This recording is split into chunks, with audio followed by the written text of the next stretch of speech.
ఆ యుద్ధంలో నరసింహారెడ్డి సైన్యం ఖమ్మం తహసీల్దారుని చంపేశారు. వాట్సన్ తన సైన్యంతో వెనుదిరిగిపోయాడు.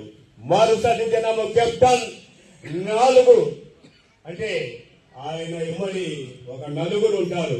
ఎవరు? ఒక రైంజర్ కూడా ఉన్నాడు, జాన్సన్ అని. ఆయన కూడా ఆయన ఉన్నాడు. ఆ యొక్క నాయకత్వంలో ముళ్ళపాడ వద్ద యుద్ధం జరిగింది. నరసింహారెడ్డి సైన్యానికి చాలా నష్టం జరిగింది. ముఖ్య అనుచరులు అందరూ చనిపోయారు.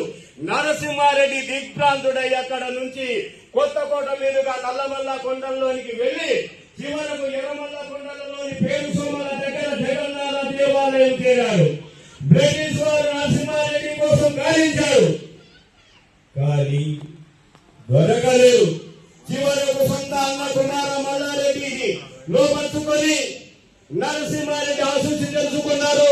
అక్టోబర్ 6వ తేదీన కెప్టెన్ నాథ్ తన సైన్యంతో జగన్నాథ కొండను చుట్టుముట్టి జగన్నాథ దేవాలయంలో ఉన్న నరసింహారెడ్డిని బంధించి కోవెలగుడ్లకు తెచ్చి జైల్లో ఉంచారు. ఇంగ్లీష్ అనే స్పెషల్ కమిషనర్ చేతి విచారణ జరిపించి మిలిటరీ దళాలతో ప్రకారము నరసింహారెడ్డిని ఉరి శిక్ష విధించినారు. 1847 సంవత్సరం ఫిబ్రవరి